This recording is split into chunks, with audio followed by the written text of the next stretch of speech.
Recommend Pictures presents the Forex video training series, Black Belt, 3rd degree. Keeping the Trade Journal. Isn't keeping the trade journal only for silly high school girls? What about their crushes? Heck yeah. Okay, not really. High school girls keep diaries. Traders keep trading journals. Two entirely different things. Get it right, for fuck's sake.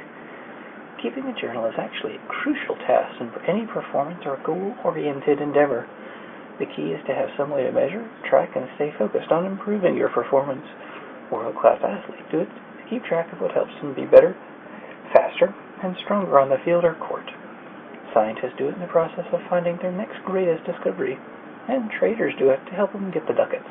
What getting them ducats means, in simple terms, is to become disciplined, consistent, and most importantly, profitable. A disciplined trader is a profitable trader, and keeping a trading journal is the first step into building your discipline.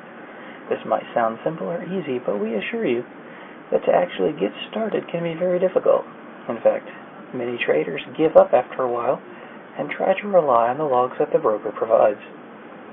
The logs or transaction history from your broker gives you information that is, at best, marginally useful, as it doesn't tell you much of why you enter the trade and exit the trade.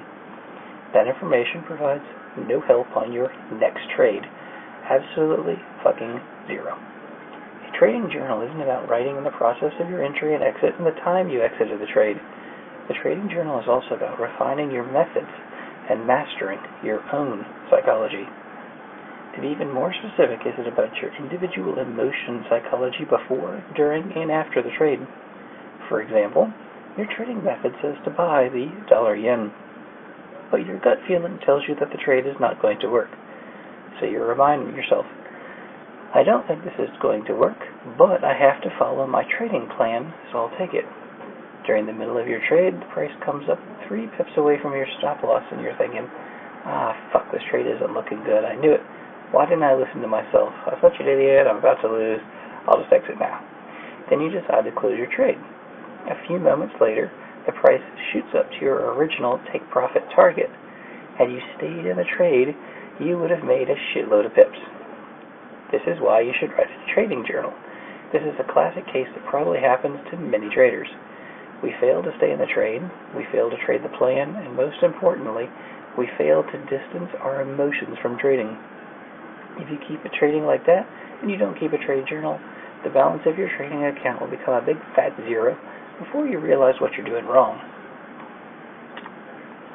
The benefits of the trade journal. Okay, enough with the doom and gloom.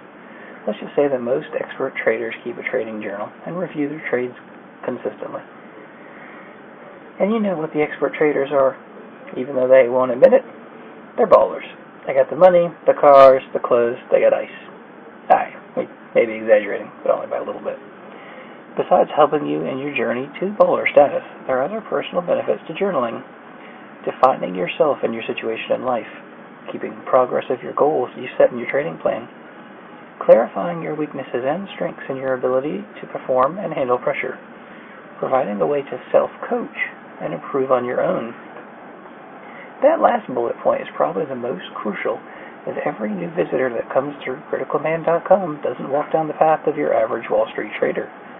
Not everyone gets their master's degree and PhD in mathematics, computer science, financial engineering, whatever, then moves on to a big financial institution or proprietary trading firm. We're all average Joes, learning from home or wherever we can find an internet connection. This means we all have to trade from scratch and develop our own methods. Thankfully, because of the internet and trading forums, which were created by Al Gore, we can learn and connect with other like-minded individuals, both new and experienced, to shorten that learning curve. Even so, most of us lack access as a crucial asset to learning any task or skill quickly and efficient enough: a coach or mentor. A coach or mentor is there to guide you every step of the way, pointing out your mistakes, recognizing the things that went well, and keep you disciplined and accountable for your performance. A mentor of any caliber is hard to come by. For most new traders, it's impossible, so we have to do the next best thing, mentoring ourselves with a trade journal. A well-kept, detailed journal can be almost as good as having a coach watching over your shoulder. and helping you learn from those lessons. Hell, a trading journal may seem boring and time-consuming at times, but a trader that can more learn from reviewing their own trades than from reading a book or even attending a seminar.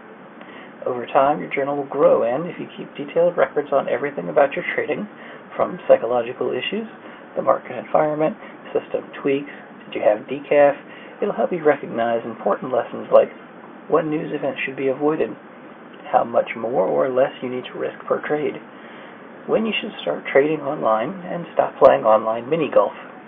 Also, how disciplined are you with your trade journal can be a great predictor of your overall trading success down the road. What you should record in your journal. The answer to that question is simple. Everything. You record everything you feel and do before the trade, during the trade, and after the trade has been completed. Trading is a performance skill, regardless of your trading style or method. Your outcome is determined by how well you analyze the market environment, your ability to create a plan or trading method, and how well you execute that plan, and a little bit of luck. There are many variables that lead to success, so you have to write down everything to determine your weak and strong points. For traders, this means recording who you are and your motivations for trading. To find the right trading method for you, you have to know who you are, your lifestyle considerations, and why you do the things you do. Market views and philosophy. This is how you understand the time frame of the markets and how you make the decisions to act and manage the risk of your account. Observations of the market. Each day is different in the market, but that doesn't mean there are certain tendencies or behaviors that you can take advantage of. With careful and consistent observation, you can find these tendencies and create and adjust your strategies to them. Also, if the environment changes, you'll be on top of the situation and change with it. Trading mistakes and missed opportunities are just detrimental to your success as the market's going to your trade. Closing trades too early, not taking legit setups, entering the wrong entry levels and position sizes, etc. should all be recorded in your journal so that you avoid making the same mistakes in the future. Performance statistics. Many aspects of your trading performance can be quantified into hard data. This gives you a realistic, no bullshit picture of how you're doing. Like Shakira's hips, the numbers don't lie, and sometimes a shot of reality can give you a kick in the butt that you need to kick up your game. Truth be told, this sounds like a lot, so to make things easier for you to get started, here we feel that the bare minimum are must-have elements to a trade journal. Before we review all of this, we just want to point out that we believe it should be included in a trading plan. We simply provide a list so you have a better idea of what to include in your own plan, but you don't necessarily have to follow it exactly. Here's our 5 must-have elements. Potential trading area, entry trigger, position size, trade management rules, and trade retrospective. Again, it's up to you. It's your trading plan. Just like your custom World of Warcraft character, you should customize your trading journal as you see fit. Remember, you are the one that's going to be benefit from writing a trade journal, so write down what you think would be the most beneficial to you. The potential trading area. You need to have a valid reason to enter your trade. This is also known as logic or rationale. You're not a caveman. You're not a gambler, right? Why are you looking to enter this area? The area is determined by whatever setup direction method you have in your trading plan. An example might be a crossover of 2 moving averages or price hitting resistance on a Fibonacci retracement level. Your potential trading area stands between current price and your entry trigger. We strongly suggest you take a screenshot of your chart showing this area. Try to make a habit of screenshotting your charts. When it's time to review your trades later, having the ability to see what happened visually will help you train your eyes to see possible opportunities or traps to avoid on your charts in real time. I will say this again.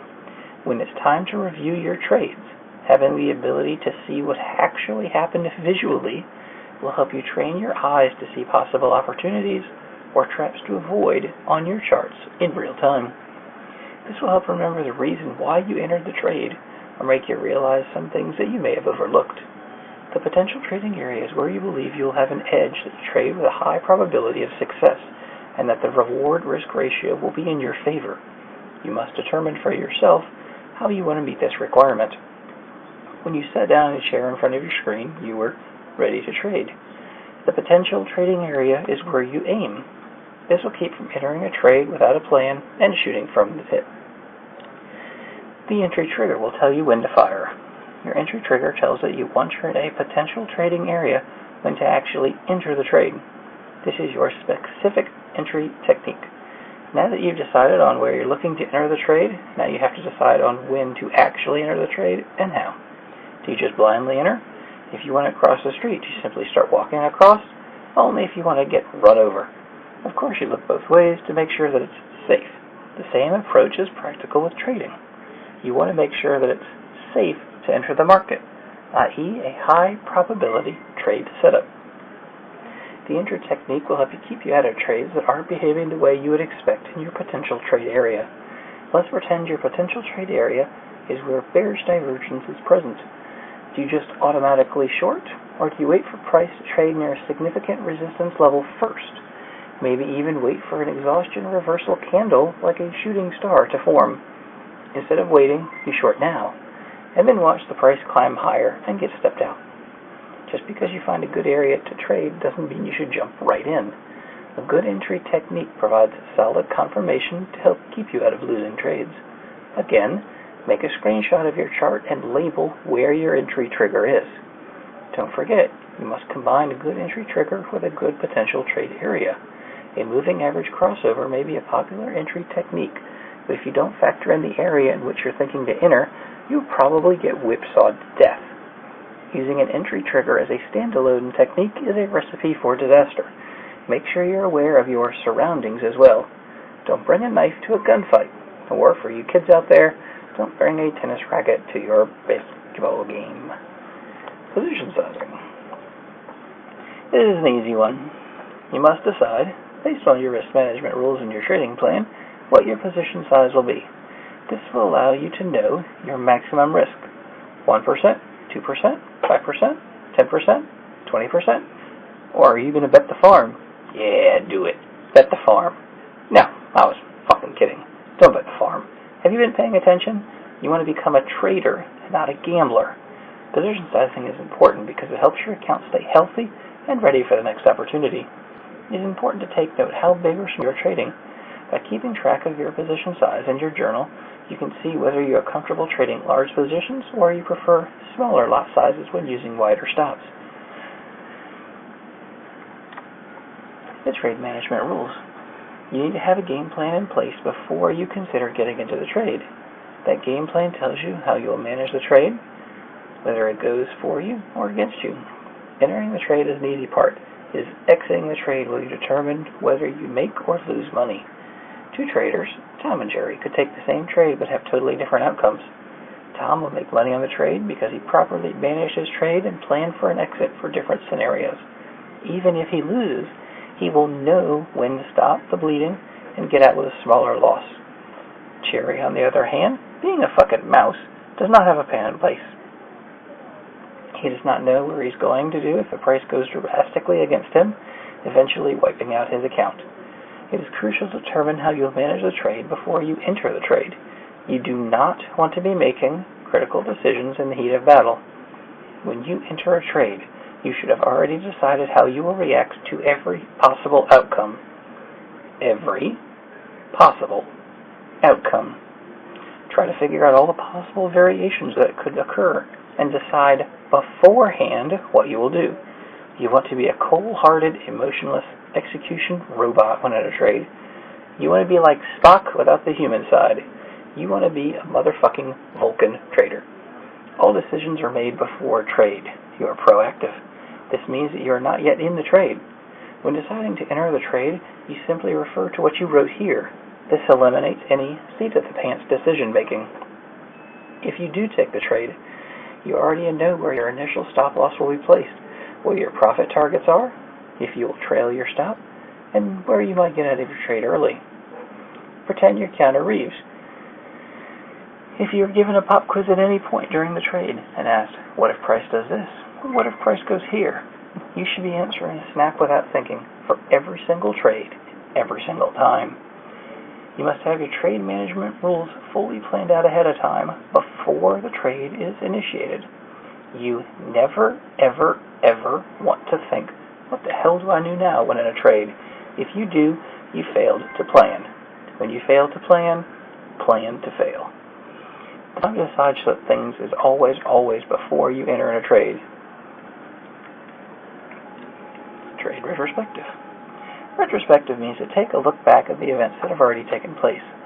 Once you finish trading, it might be tempting to call up your homies that hit up happy hour, kick back shots of Patron, splurge on bottles of Dom Perignon, but it's crucial that you review your trades win or lose. You want to look back over the whole process to understand what you did right or wrong. Here are some questions to ask yourself. How well did your trade work out? Was the position size sufficient to match the risk and reward scenarios, or was it too large, too small? Could you have entered at a better level? What tools might you have to improve your entry timing? Patient enough, or did you rush into things you never had a chance again? Was your take profit realistic, or a pie in the sky? Did the market pay any respect to the choice of take profit levels, such as stopping short of it, or did prices blow right through it? Did the market pay any respect to your choice of stop loss levels, such as stopping short of it, or did prices blow right through that? What news events or catalysts caused the market to move in the way it did? Use the answers to refine your position size, entry level, and order placement going forward. How well did you manage trade after it was open? Were you able to effectively monitor the market on your trade if it was active? If so, how? If not, why not? The answers to these questions will reveal a lot about how much time and dedication you're able to devote to your trading. Did you modify your trading plan in any way? Did you adjust your stop loss order to protect profits? Did you take partial profit at all? Did you close out your trade based on your trading plan, or did the market surprise you somehow? Based on your answers, you'll learn what role your emotions may have in how disciplined a trader you are. While you may want to vent your thoughts, emotions, and feelings to your homies, it's better to write them down here. You're probably boring them to death anyway. They don't want to hear about your whining. What you can improve and what specific steps we take for your improvement. This is your opportunity for trader self-improvement. Do not write vague confessions like, I need to hold my winners longer, or I need to cut my losses quicker, or I need to be more totally fucking useless by themselves. Identify specific steps to improve. How will you hold your winners longer? Will you work on choosing better profit targets? Will you learn how to not freak out at the first sign of your unrealized profits failing? There are no right or wrong answers in the process. Just be as honest with yourself as you can, and be specific. Otherwise, you will not improve as a trader. Did you execute your trade according to your trading plan? Do not take this question lightly. If you're not routinely executing trades according to your trade plan, then you have a serious problem with self-discipline, or there's a serious problem with your trading plan. Either way, you have a big problem that needs to be fixed yesterday. Trade journal statistics. While your bottom line, total profit or loss, can easily tell you your overall trading performance, keeping statistics is a great way to find out what part of your trading system, plans, or processes are keeping you from running like a fine-tuned race car instead of a junkyard clunker. Your performance stats help you determine what's working, what's not working, what to improve on. Here are some statistics to keep at a minimum to track your system vitals. Net profit. This is your total gain minus losses and expenses. These expenses include cost of equipment, commissions, and other costs.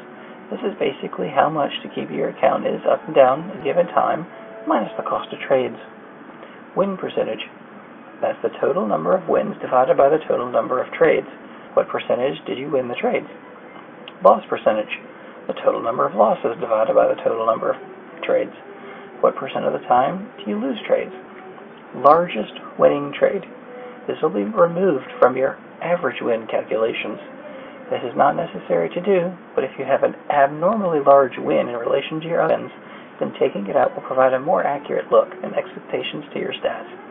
Largest losing trade will be also removed from your average loss calculation. This is not necessary to do, but if you have an abnormally large loss in relation to your other losses, then taking it out will provide a more accurate look and expectations to your stats. Average trade gain. This is computed by dividing the total gain from all your winning trades divided by the number of winning trades. Average trade loss. This is your total loss from all your losing trades divided by the total number of losing trades. payoff ratio per trade. That's your average winning trade minus your average losing trade. Average hold time. Divide your total holding time for all your trades divided by the number of trades. Profit long of long-short trades only. This stat helps you determine types of trade or trading environments you perform well in. Largest number of consecutive trades. This stat helps determining your max drawdown or worst possible scenarios you have experienced so far. Average number of consecutive losses. This stat helps in determining your average drawdown and controlling your potential max risk. Largest trading account percent of drawdown. This is the amount of your account your equity has gone down after your longest string of losses. Tracking feelings and mistakes. How well you execute your trading plan can be quantified, as well as your mental state when you trade. Keeping track of how you feel will help you avoid during frustrating times, like when you break up right after a news event that you forgot about, and it pushes the market so fast that you try to chase it, but then your computer crashes, you lose power, and your dog goes running out of the house onto incoming traffic. By the time you get back online, you see the market has moved 100 pips in the direction you wanted to buy. Don't you hate it when that happens? You're probably not in a good mood to trade by then, so trading for the rest of the day may be a bad idea. Expectancy. In simple terms, expectancy is the average amount you can expect to win or lose per trade. This can be computed by multiplying the loss percentage by the average loss and subtracting it from the win percentage times the average win. This stat helps you determine the correct position size and how profitable your trading method is. Ideally, you should be keeping track of these statistics so you can compare and analyze your performance over a set period of time. The goal of collecting and calculating these stats should be able to find a way to maximize your expectancy, pips or dollars gained per trade, set the correct position size per trade, determine the trading conditions as suited to you. Reviewing your trade journal. After a good number of trades, you'll collect a lot of fancy schmancy data and observations on the market and yourself. How do you analyze it all? Again, it works pretty simple. Find what works and keep doing it. Find out what does not work and fucking stop doing it. Finding what works and doesn't work is about keen observation and asking the right questions. Refine your analysis of trading results by breaking them down into smaller categories, such as day of the week or specific currency pairs. Here's a sample of questions you should be asking yourself when you review your trade journal. Which patterns or tools work out best for you? Which do not? How can you adjust your indicators to get you into trades earlier or help you avoid whipsaws and fakeouts? Are you closing winning trades too early? Is it you need to adjust your profit targets or are you afraid of losing unrealized gains? Should you hold on to losing trades longer than you should? How can you improve your stop loss process? How often do you follow your trade plans? Of the ones you do follow, have you been profitable? What trade setup did you miss or not take and why? Was it a legitimate signal or set up according to my trading method or system? What could you have done differently to reduce this loss or maximize your gain? Are you winning more on trades with multiple lots or single lots? What kind of market environments have you been doing well in? Trending? Ranging? Or most of your wins or losses biased towards certain currency pairs? Which news events have brought the kind of volatility you are looking for to trade or to avoid? Which trading sessions have been the most favorable to your trading style? Are you losing trades concentrated on certain days of the week, such as Mondays or Fridays? The difficulties keeping a trade journal. Keeping a trade journal is pretty hard, but so is looting all your trading capital, failing as a forex trader, giving up never to return to forex trading again. Reminiscing about the good old days of simply being happy, which would you rather choose? Entering trades in a journal forces you to review trades in black and white, rather than simply relying on your memory, which for most humans is a fucking stretch. More importantly, a journal allows a trader to step back and review their trades as a group of trades, and not individually and ultimately random transactions. Sounds like a lot of work, doesn't it? Fuck yeah. But doesn't anything worth achieving require work? Keeping a trade journal is the equivalent of an athlete's practice. It is not uncommon for a professional athlete to spend far more time practicing or training for an event than actually participating in the event. According to Tim Grover, Michael Jordan's personal physical trainer, direct quote, Michael would go for 40 or 50 points one night, and the next morning he was right back at it in practice. He just couldn't take a day off. His mental toughness was unbelievable, but the reason was that he was so physically ready every day. He used to have a saying, "I practice so hard because it makes the games easy for me." John Wooden, winner of 10 NCAA men's basketball championships, is known as one of the greatest basketball minds ever, ran a very strict and disciplined 2-hour practice, 5 days a week, in preparation for a 40-minute basketball game. You know how much time that is? That's 10 hours, or 600 minutes of practice for 40 minutes of the real thing. And that's not all. Not only did he stress meticulous and deliberate practice, he kept a log of how every practice went. Coach Wooden would refer to his practice logs if a team had a problem he couldn't solve. For example, if his current team was shooting poorly, he would research his old practice logs to determine how he improved shooting. Even in the days of no computers or iPads, Coach Wooden understood the importance of strict record keeping. While the act of journaling really isn't that hard, it does take consistent time and effort. It's definitely a time-intensive process.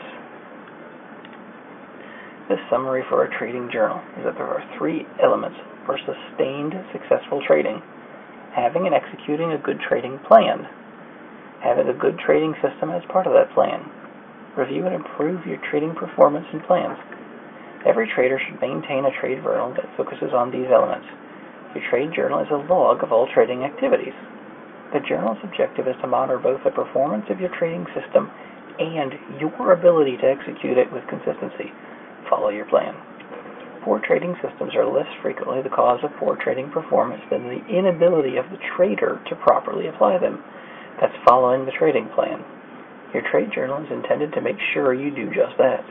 A trading journal provides any serious trader who wishes to make money a tool to help them evaluate themselves objectively. Journals are not only what is written in them. If one fails to accurately track trades, it becomes hard to judge trading performance. Start to maintain a trade journal. These both should be ongoing efforts, not just one of for the sake of completing an assignment. Be thorough and honest. Do not shortchange yourself by failing to put in entries or through completeness. Learning to write and maintain a trade journal will build discipline in you. Not only that, when your reflection entries a month of trading will guarantee you learn a lot about yourself and your trading psychology. You will clearly see what you're good at, what you fucking suck at, and what is the best way for you to trade. This is something no mentor, no book, no video, no seminar can teach you. You have to experience it for yourself. Only through this experience will you become a successful, long-term, profitable trader. To build the skill of trading, you have to maintain a trading journal. Here's some final advice to help you in your trading journal. Always begin the journal before the trade and end it after the trade. Write down everything. Don't leave anything out. Be honest. If you decide to play Call of Duty while you're in a trade and forgot to exit your trade, write it down and explain why. Pay very close attention to your emotions. Make sure you write them down. Make sure your journal includes observations about you and your trading in the Forex market. We found that trading journals are usually skewed towards self-analysis and include little in the way of market observation. Take a screenshot of intraday charts and each day's action and write comments on them. Make notes of patterns that you are watching for. After a couple of months, you'll start to see the patterns emerging in real time. The trade journal is a learning tool and a great mechanism for training your eyes to see the setups you want to be trading. Nothing is too silly to record inside your journal. Write it down. Write down whether you missed a trade because you're watching the latest episode of Friends, or playing Modern Warfare 2, or you're busy talking to your sweetheart. Write it all down.